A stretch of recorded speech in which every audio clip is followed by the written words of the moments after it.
Hello.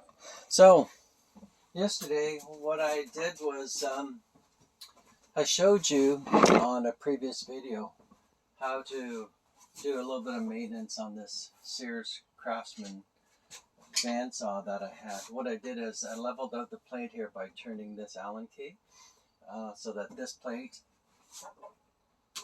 was even with this plate.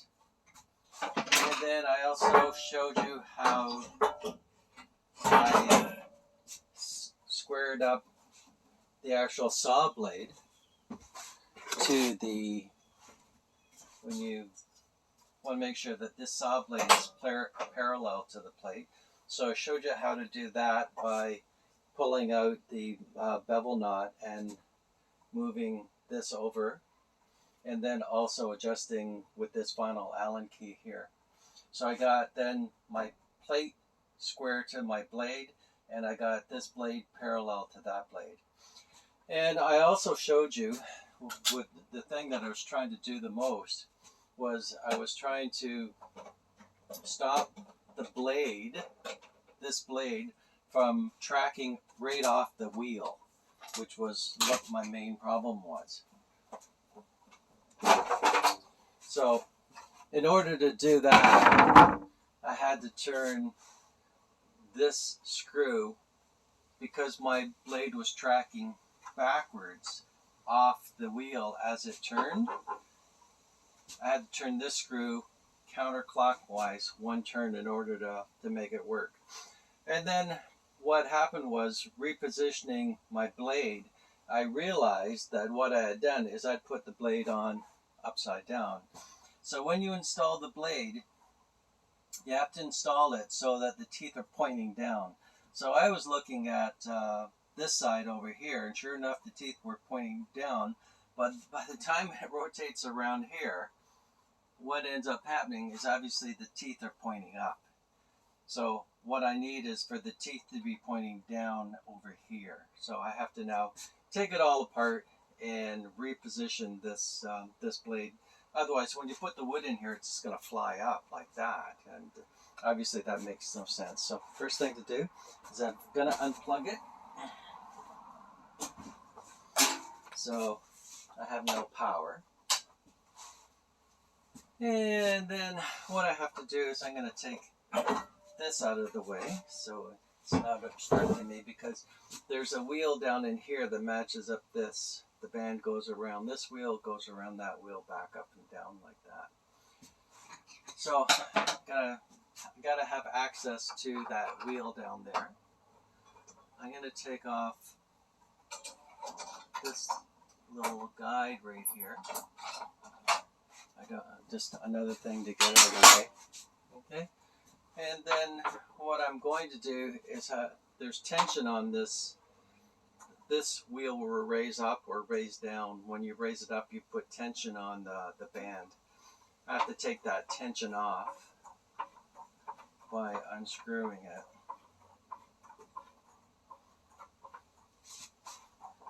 Which is, in my case, quite the process.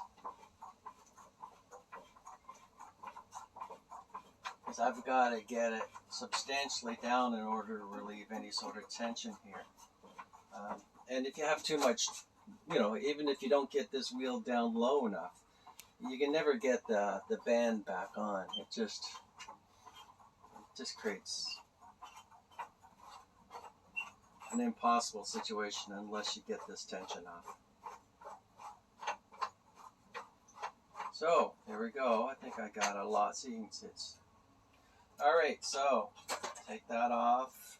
Okay, and again, you can see on this side I had the teeth pointing up. So I've got to turn the saw around. Okay, so that I get my teeth pointing down. Alrighty.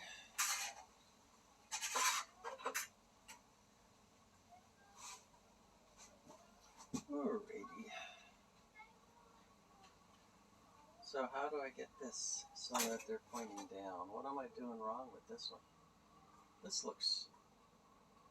looks weird.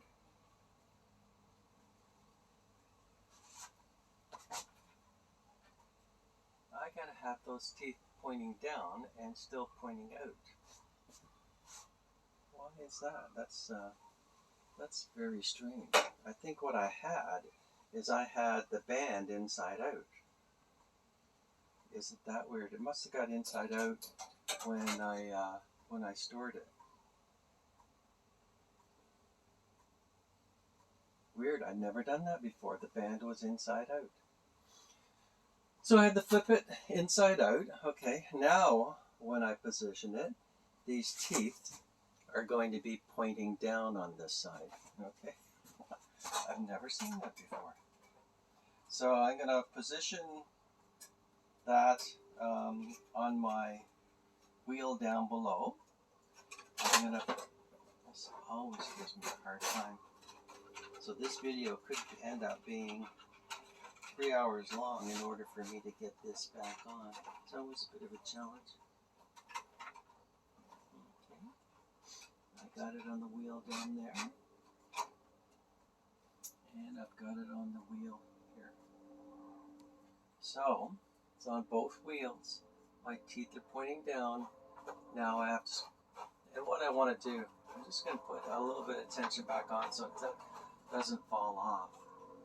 I want to make sure that I have it so that the band is in the center of the wheel. Some other YouTube experts will tell you that it's better if you have band and a little bit on the forward edge. My manual says to put it in the middle, so I'm putting it in the middle. Alright, so there I have it, and there I have the teeth coming down. Okay, so I'm going to put some tension back on it.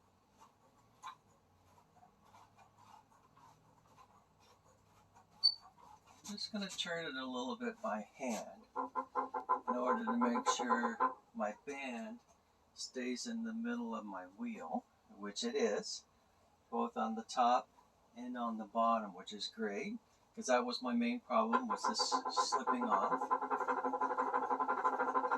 I'm pretty happy with that. And I continue putting pressure on this. Just going to check down below. What I want to do is I'm going to show you something. Hopefully you'll be able to see this close up. When you're reinstalling, again, the band, there is this level right, this wheel right here. When this band is rotating around and you push your wood against that, it might push up against that wheel in order to stop it from going back. But when you're actually operating the saw, this band cannot be touching that wheel, but it's got to be very close so that if you put any pressure, it doesn't go too far back. And then also, your band should be going between these two blocks. Okay, but those blocks should be close enough together that they form.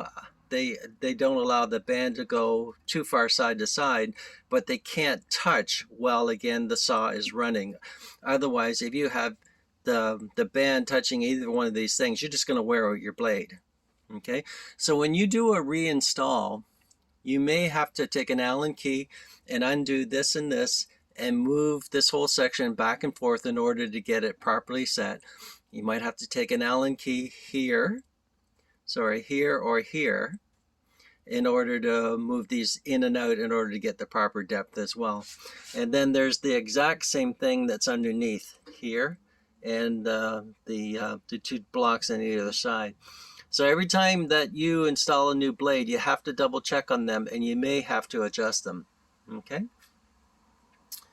Alrighty, so what I'm going to do is I'm going to carry on putting my tension back on that blade, okay, and then put my covers all back up and do a test run. So that's the process for changing a blade on your bandsaw and making sure that you have these teeth pointing in a downward direction, okay? Not the other way around that I had them, okay? All right, there you go. That's how to put a band on a bandsaw.